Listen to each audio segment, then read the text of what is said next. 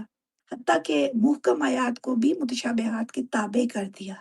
اور دین کا حلیہ بگاڑ دیا۔ آج کے دور میں جب ہم اپنے ارد گرد دیکھتے ہیں، گرد و پیش میں دیکھتے ہیں، تو معلوم ہوتا ہے کہ اس زمانے میں یہود و نصارہ سے بڑھ کر خود مسلمانوں کے دور میں ایسے بہت سے فرقے اور لوگ موجود ہیں جنہوں نے پہلے متشابہات کی غلط تعویلیں کی